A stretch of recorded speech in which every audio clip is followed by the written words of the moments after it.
ಮಿತ್ರರೇ ನಮಸ್ಕಾರ. ಮಿತ್ರರೇ, ಬಿಜೆಪಿಯ ಬೀದಿ ಜಗಳ ಏನಿದೆ ಇದು ಮುಗಿಯುವ ಲಕ್ಷಣ ಕಾಣ್ತಾ ಇಲ್ಲ. ಈಗ ಸದ್ಯ ಬಂದಂತಹ ಮಾಹಿತಿ ಏನು ಕೇಳಿದ್ರೆ, ಬಿಜೆಪಿಯ ಅಧ್ಯಕ್ಷ ಗಾದಿಗೆ ಚುನಾವಣೆ ನಡೆಯುವಂತದ್ದು ಬಹುತೇಕ ಫಿಕ್ಸ್. ಅಂದ್ರೆ ಇಡೀ ದೇಶದಲ್ಲೇನು ಬಿಜೆಪಿಯ ಅಧ್ಯಕ್ಷರ ಆಯ್ಕೆ ನಡೀತಾ ಇದೆ, ಆ ಸಂದರ್ಭದಲ್ಲಿ ಕರ್ನಾಟಕದಲ್ಲೂ ಕೂಡ ಆ ಪ್ರಕ್ರಿಯೆ ನಡೆಯುತ್ತೆ. ವಿಜೇಂದ್ರ ಮುಂದುವರಿತಾರ ಇಲ್ವಾ ಅನ್ನುವಂಥದ್ದೇ ಸದ್ಯಕ್ಕಿರುವಂತಹ ಪ್ರಶ್ನೆ.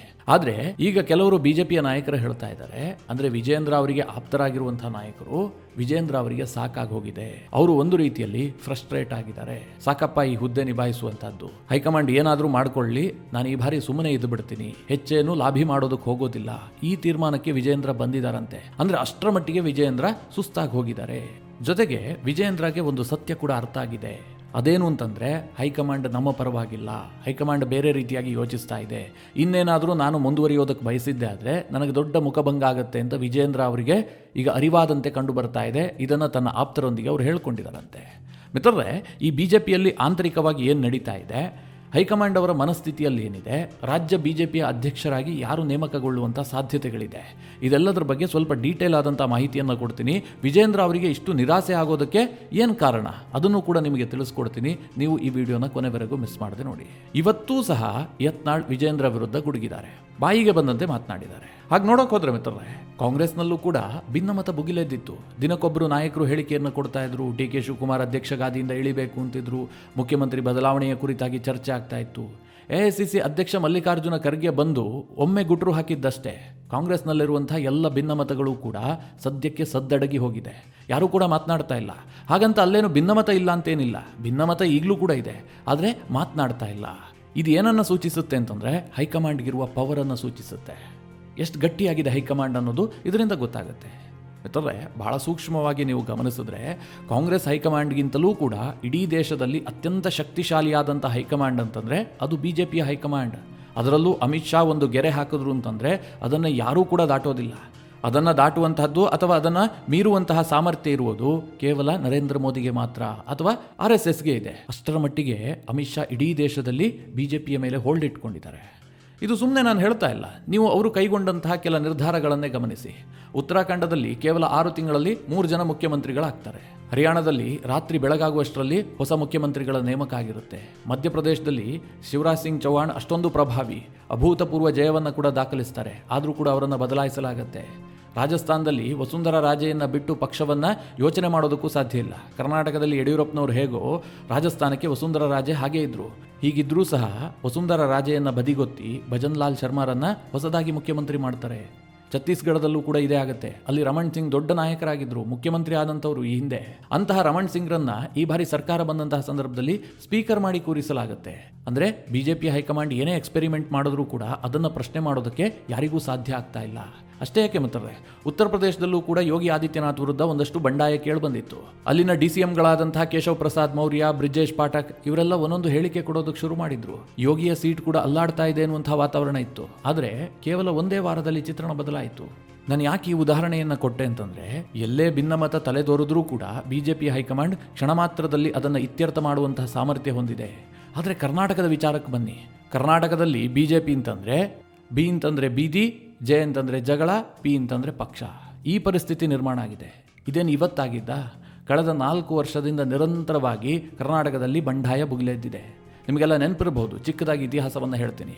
ಯಡಿಯೂರಪ್ಪನವರು ಮುಖ್ಯಮಂತ್ರಿ ಆದಂತಹ ಸಂದರ್ಭದಲ್ಲಿ, ಅಂದರೆ ಕುಮಾರಸ್ವಾಮಿ ಅವರನ್ನು ಇಳಿಸಿ ಯಡಿಯೂರಪ್ಪನವರು ಮುಖ್ಯಮಂತ್ರಿ ಆದರಲ್ಲ 2019ರಲ್ಲಿ, ಆಗ ಬಿಜೆಪಿಯಲ್ಲೇನೋ ಭಿನ್ನಮತ ಇರಲಿಲ್ಲ. ಯಾಕೆಂದರೆ ಎಲ್ಲರಿಗೂ ಗೊತ್ತಿತ್ತು ಅಧಿಕಾರ ಬಂದಿದ್ದೇ ಆದರೆ ಅದು ಯಡಿಯೂರಪ್ಪನವರೇ ಮುಖ್ಯಮಂತ್ರಿ ಆಗ್ತಾರೆ ಅಂತ. ಯತ್ನಾಳ್ ಕೂಡ ಅದನ್ನು ಬೆಂಬಲಿಸಿದ್ರು. ಯತ್ನಾಳ್ ಎಲ್ಲೂ ಕೂಡ ಯಡಿಯೂರಪ್ಪನವರ ವಿರುದ್ಧ ಆ ಸಂದರ್ಭದಲ್ಲಿ ಹೇಳಿಕೆ ಕೊಡ್ತಾ ಇರಲಿಲ್ಲ. ಆದರೆ ನಂತರದಲ್ಲಿ ನಾನಾ ಬೆಳವಣಿಗೆಗಳಾಗುತ್ತೆ. ಯತ್ನಾಳ್ ಅವರು ಕ್ಯಾಬಿನೆಟ್ ಸೇರೋದಕ್ಕೆ ಸಾಧ್ಯ ಆಗೋದಿಲ್ಲ, ಅವರು ಸ್ವಲ್ಪ ಅಸಮಾಧಾನಗೊಳ್ಳುತ್ತಾರೆ. ಆ ಅಸಮಾಧಾನ ಹಾಗೆ ಕ್ಯಾರಿ ಫಾರ್ವರ್ಡ್ ಆಗ್ತಲೇ ಬರುತ್ತೆ.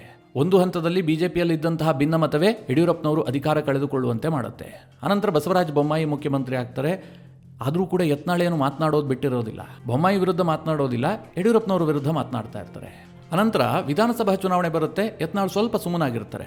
ಸರಿ ಹೋಗ್ತಾ ಇದೆ ಅಂತ ಅಂದುಕೊಳ್ಳುವಷ್ಟರಲ್ಲಿ ವಿಧಾನಸಭಾ ಚುನಾವಣೆ ಸೋಲಾಗುತ್ತೆ. ಯತ್ನಾಳ್ ಮತ್ತೆ ಮಾತನಾಡೋದಕ್ಕೆ ಶುರು ಮಾಡ್ತಾರೆ. ಮತ್ತೆ ಲೋಕಸಭಾ ಚುನಾವಣೆ ಬರುತ್ತೆ. ಯತ್ನಾಳ್ ಸ್ವಲ್ಪ ಸೈಲೆಂಟ್ ಆಗಿರ್ತಾರೆ. ಲೋಕಸಭಾ ಚುನಾವಣೆ ಮುಗಿತಿದ್ದಂತೆ ಯತ್ನಾಳ್ ಭಿನ್ನಮತ ಮತ್ತಷ್ಟು ಜಾಸ್ತಿ ಆಗುತ್ತೆ. ತನ್ನದೇ ಆದಂತಹ ಒಂದು ಕೋರ್ ಟೀಮನ್ನು ರಚನೆ ಮಾಡ್ಕೊಂಡಿದ್ದಾರೆ. ಬಿಜೆಪಿಯ ಪ್ರಭಾವಿಗಳೆಲ್ಲ ಅಲ್ಲಿ ಸೇರ್ಕೊಂಡಿದ್ದಾರೆ. ರಮೇಶ್ ಜಾರಕಿಹೊಳಿ ಇದ್ದಾರೆ, ಅರವಿಂದ್ ಲಿಂಬಾವಳಿ ಇದ್ದಾರೆ, ಕುಮಾರ್ ಬಂಗಾರಪ್ಪ, ಸಿದ್ದೇಶ್ವರ್, ಪ್ರತಾಪ್ ಸಿಂಹ, ಹೀಗೆ ಸಾಕಷ್ಟು ಜನ ಹಿರಿಯ ನಾಯಕರೇ ಆ ಟೀಮನ್ನು ಸೇರ್ಕೊಂಡಿದ್ದಾರೆ. ಭಿನ್ನಮತ ಇನ್ನಷ್ಟು ಜಾಸ್ತಿ ಆಗಿದೆ. ಈಗ ವಿಜೇಂದ್ರ ವಿರುದ್ಧ ನಿರಂತರವಾಗಿ ಹೇಳಿಕೆ ಕೊಡ್ತಾ ಇದ್ದಾರೆ. ಇಷ್ಟೆಲ್ಲ ಆಗ್ತಾ ಇದ್ರೂ ಕೂಡ ಬಿಜೆಪಿ ಏನು ಮಾಡಿದೆ? ಡಿಸೆಂಬರ್ನಲ್ಲಿ ಶಿಸ್ತು ಸಮಿತಿ ಒಂದು ನೋಟಿಸನ್ನು ಕೊಡುತ್ತೆ. ಯತ್ನಾಳ್ ಹೋಗ್ತಾರೆ, ಆ ಶಿಸ್ತು ಸಮಿತಿಯ ಮುಂದೆ ಹಾಜರಾಗ್ತಾರೆ, ಒಂದಷ್ಟು ಉತ್ತರ ಕೊಟ್ಟು ಬಂದ್ಬಿಡ್ತಾರೆ. ಆ ನೋಟಿಸ್ನಿಂದ ಏನು ಲಾಭ ಆಯಿತು ಕೇಳಿದ್ರೆ, ಯತ್ನಾಳ್ 1 ತಿಂಗಳ ಕಾಲ ಸುಮ್ಮನೆ ಇದ್ರಷ್ಟೇ. ಹಾಗಂತ ಅವರೇನು ಭಿನ್ನಮತೀಯ ಚಟುವಟಿಕೆಗಳನ್ನು ಬಿಟ್ಟಿರಲಿಲ್ಲ.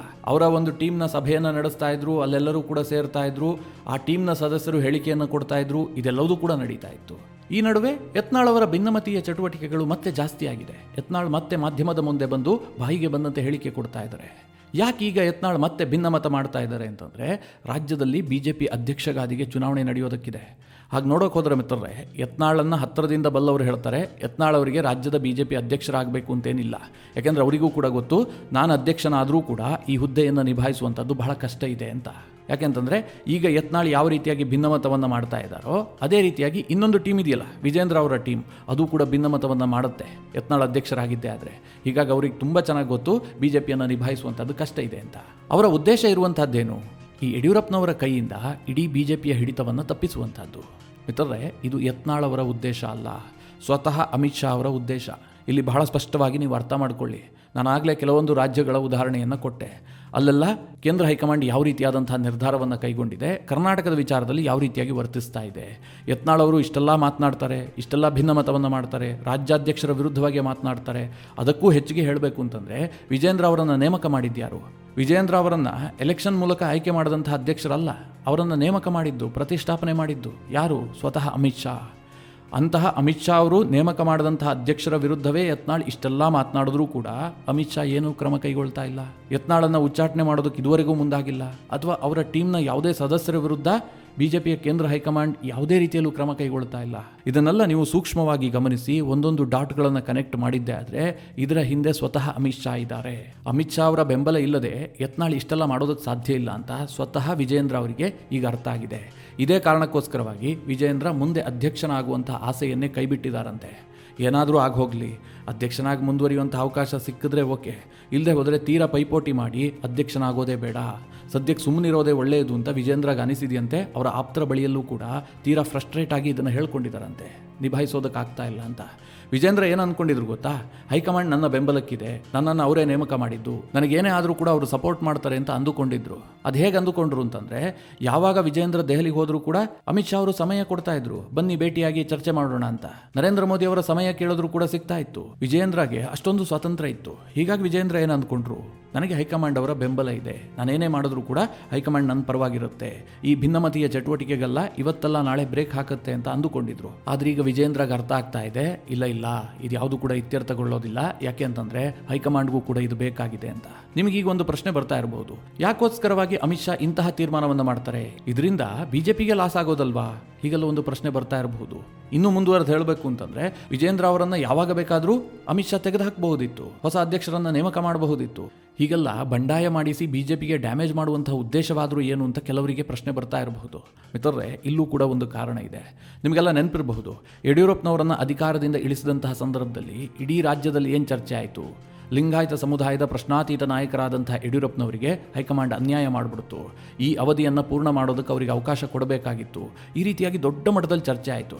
ಯಡಿಯೂರಪ್ಪ ಇಲ್ಲದೆ ಬಿಜೆಪಿಯೇ ಇಲ್ಲ ಅನ್ನುವ ರೀತಿಯಲ್ಲಿ ಜನ ಮಾತನಾಡಿಕೊಂಡ್ರು. ಇದೂ ಕೂಡ ಚುನಾವಣೆ ಸೋಲಿಗೆ ಒಂದು ಕಾರಣ ಆಯಿತು. ಲಿಂಗಾಯತ ಸಮುದಾಯದ ವೋಟ್ ಸ್ವಲ್ಪ ಚೆದರು ಹೋಯಿತು, ಅದು ಕಾಂಗ್ರೆಸ್ಗೂ ಕೂಡ ಲಾಭ ಆಗಿದೆ. ಆಗ ಆದಂತಹ ಡ್ಯಾಮೇಜನ್ನು ಕಂಟ್ರೋಲ್ ಮಾಡಬೇಕಾಗಿತ್ತಲ್ಲ. ಅದು ಅಲ್ಲದೆ ಲೋಕಸಭಾ ಚುನಾವಣೆ ಕೂಡ ಇತ್ತು. ಲೋಕಸಭಾ ಚುನಾವಣೆಯಲ್ಲೂ ಕೂಡ ಲಿಂಗಾಯತ ಸಮುದಾಯ ಕೈ ಬಿಟ್ಟಿದ್ದೆ ಆದರೆ ಬಿಜೆಪಿಗೆ ದೊಡ್ಡ ಡ್ಯಾಮೇಜ್ ಆಗುತ್ತೆ. ಹೀಗಾಗಿ ಅಮಿತ್ ಶಾ ಒಂದು ಪ್ಲಾನ್ ಮಾಡ್ತಾರೆ, ವಿಜೇಂದ್ರಗೆ ಅಧ್ಯಕ್ಷ ಪಟ್ಟವನ್ನು ಕಟ್ತಾರೆ. ಅಂದರೆ ಅಮಿತ್ ಶಾ ಅವರೇ ನೇರವಾಗಿ ನೇಮಕ ಮಾಡ್ತಾರೆ. ಆದರೆ ಅಮಿತ್ ಶಾಗಾಗಲಿ, ನರೇಂದ್ರ ಮೋದಿ ಅವರಿಗಾಗಲಿ, ಕೇಂದ್ರದ ಬಿಜೆಪಿ ನಾಯಕರಿಗಾಗಲಿ ಒಂದು ರಾಜ್ಯದಲ್ಲಿ ಇಡೀ ಪಕ್ಷ ಒಂದು ಕುಟುಂಬದ ಕೈಗೆ ಹೋಗುವಂಥದ್ದು ಇಷ್ಟ ಇಲ್ಲ. ಅದು ಯಾರಿಗೂ ಕೂಡ ಇಷ್ಟ ಇಲ್ಲ. ಆದರೆ ಕರ್ನಾಟಕದಲ್ಲಿ ಅವರು ಅಂದುಕೊಂಡಂತೆ ಆಗ್ತಾ ಇಲ್ಲ. ಯಡಿಯೂರಪ್ಪನವರ ಹೋಲ್ಡ್ ದಿನೇ ದಿನೇ ಜಾಸ್ತಿ ಆಗ್ತಾ ಇದೆ. ಅವರ ಕುಟುಂಬ ಈಗ ಫುಲ್ ಆಕ್ಟಿವ್ ಆಗಿದೆ. ಒಂದು ಕಡೆ ರಾಘವೇಂದ್ರ ಸಂಸದರಾಗಿದ್ದಾರೆ, ಅವರು ಕೇಂದ್ರದಲ್ಲಿ ಮಂತ್ರಿ ಆಗಬೇಕು ಅಂತ ಟ್ರೈ ಮಾಡ್ತಾ ಇದ್ದಾರೆ. ಯಡಿಯೂರಪ್ಪನವರು ಬಿಜೆಪಿಯ ಸಂಸದೀಯ ಮಂಡಳಿಯಲ್ಲಿದ್ದಾರೆ, ವಿಜೇಂದ್ರ ರಾಜ್ಯಾಧ್ಯಕ್ಷರಾಗಿದ್ದಾರೆ. ಅಂದರೆ ಕರ್ನಾಟಕದಲ್ಲಿ ಕಂಪ್ಲೀಟ್ ಬಿಜೆಪಿಯ ಕಂಟ್ರೋಲ್ ಯಡಿಯೂರಪ್ಪನವರ ಬಳಿಯಲ್ಲೇ ಇದೆ. ಅವರನ್ನು ಹೊರತುಪಡಿಸಿ ಯಾವುದೇ ನಿರ್ಧಾರವನ್ನು ಕೈಗೊಳ್ಳೋದಕ್ಕೆ ಸಾಧ್ಯ ಇಲ್ಲ ಅನ್ನುವಂಥ ಪರಿಸ್ಥಿತಿ ಇದೆ. ಏನಾದರೂ ಮಾಡಿ ಇದನ್ನು ಬದಲಾಯಿಸಬೇಕಲ್ವಾ? ನೇರವಾಗಿ ಏನೇ ಕ್ರಮ ಕೈಗೊಂಡರೂ ಕೂಡ ಯಡಿಯೂರಪ್ಪನವರಿಗೆ ಬೇಸರ ಆಗುತ್ತೆ, ಯಡಿಯೂರಪ್ಪನವರ ಅಸಹಕಾರ ಉಂಟಾಗುತ್ತೆ, ಜೊತೆಗೆ ಜನರಿಗೆ ಮತ್ತೆ ನೆಗೆಟಿವ್ ಸಂದೇಶ ಹೋಗುತ್ತೆ. ಅದಕ್ಕೋಸ್ಕರವಾಗಿ ಹೈಕಮಾಂಡ್ ಏನು ಮಾಡುತ್ತೆ, ವಿಜೇಂದ್ರ ಅವರಿಗೆ ಅಧ್ಯಕ್ಷ ಪಟ್ಟವನ್ನು ಕಟ್ಟುತ್ತೆ. ಇನ್ನೊಂದು ಕಡೆ ಯತ್ನಾಳ್ ಅವರ ಬಂಡಾಯವನ್ನು ಹಸಿರಾಗಿ ಉಳಿಸುತ್ತೆ. ಯಾಕೆ ಅಂತಂದರೆ ಗೊತ್ತು, ಯತ್ನಾಳ್ ಅವರನ್ನು ಇದೇ ರೀತಿಯಾಗಿ ಎತ್ತಿ ಕಟ್ಟಿದ್ದೇ ಆದರೆ ವಿಜೇಂದ್ರ ವಿರುದ್ಧ ಪಕ್ಷದಲ್ಲಿ ಅಸಮಾಧಾನ ಜಾಸ್ತಿ ಆಗುತ್ತೆ. ಈಗಾಗಲೇ 3 ಬಣಗಳಾಗಿದೆ. ಒಂದು ಕಡೆ ಯತ್ನಾಳ್ ಬಣ, ಇನ್ನೊಂದು ಕಡೆ ವಿಜೇಂದ್ರ ಬಣ, ಮಧ್ಯದಲ್ಲಿ ತಟಸ್ಥ ಬಣ. ಇದೇ ಹೈಕಮಾಂಡ್ಗೂ ಕೂಡ ಬೇಕಾಗಿರುವಂತಹದ್ದು. ಆ ಪ್ರಕಾರವಾಗಿ ನಡೆದುಕೊಳ್ತಾ ಇದೆ. ಯತ್ನಾಳ್ ಕೂಡ ಲಿಂಗಾಯತ ಸಮುದಾಯದ ನಾಯಕರೇ. ಈಗ ಬೇರೆ ಯಾವುದೋ ಸಮುದಾಯದ ನಾಯಕ ಬಂದು ವಿಜೇಂದ್ರ ವಿರುದ್ಧ ಮಾತನಾಡಿದ್ರೆ ಅದಕ್ಕಷ್ಟು ವ್ಯಾಲ್ಯೂ ಇರೋದಿಲ್ಲ.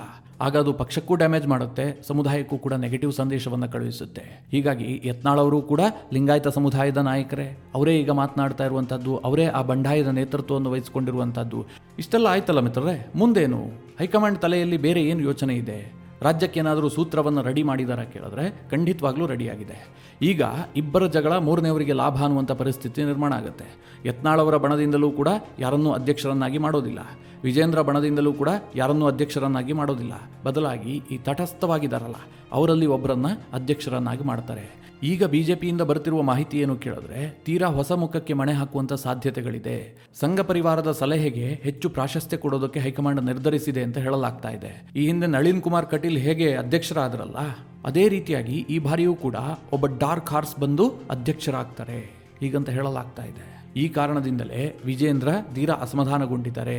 ಇನ್ನು ಮುಂದೆ ಅಧ್ಯಕ್ಷರಾಗಿ ಮುಂದುವರಿಯುವಂತಹದ್ದು ಬಹಳ ಕಷ್ಟ ಇದೆ ಅಂತ ಸ್ವತಃ ವಿಜೇಂದ್ರ ಅವರಿಗೆ ಅನಿಸಿದೆಯಂತೆ. ತಟಸ್ಥವಾಗಿದ್ದರೆ ರಾಜಕೀಯವಾಗಿ ಲಾಭ ಆಗಬಹುದು ಅಂತ ಕೂಡ ವಿಜೇಂದ್ರ ಯೋಚನೆ ಮಾಡಿದ್ದಾರೆ ಅಂತ ಅವರ ಆಪ್ತ ಮೂಲಗಳೇ ಹೇಳ್ತಾ ಇದೆ. ಮಿತ್ರರೇ, ನಿಮಗೇನು ಅನಿಸುತ್ತೆ? ನಿಮ್ಮ ಅನಿಸಿಕೆ ಅಭಿಪ್ರಾಯವನ್ನು ಕಮೆಂಟ್ ಮಾಡುವ ಮೂಲಕ ನಮಗೆ ತಿಳಿಸಿ. ಹಾಗೆ ನಿಮಗೆ ಈ ವಿಡಿಯೋ ಇಷ್ಟವಾದರೆ ಲೈಕ್ ಮಾಡಿ. ಜೊತೆಗೆ ನೀವಿನ್ನೂ ನಿಮ್ಮ ನೆಚ್ಚಿನ ಸಂಸ್ಕಾರ ಸೌರಭ ಯೂಟ್ಯೂಬ್ ಚಾನಲ್ನ ಸಬ್ಸ್ಕ್ರೈಬ್ ಮಾಡಿಲ್ಲ ಅಂತಾದರೆ ಈ ಕೂಡಲೇ ಸಬ್ಸ್ಕ್ರೈಬ್ ಮಾಡಿ. ಮುಂದಿನ ಎಲ್ಲ ಅಪ್ಡೇಟ್ಗಳ ನೋಟಿಫಿಕೇಷನ್ಗಾಗಿ ಬೆಲ್ ಐಕಾನ್ ಒತ್ತಿ.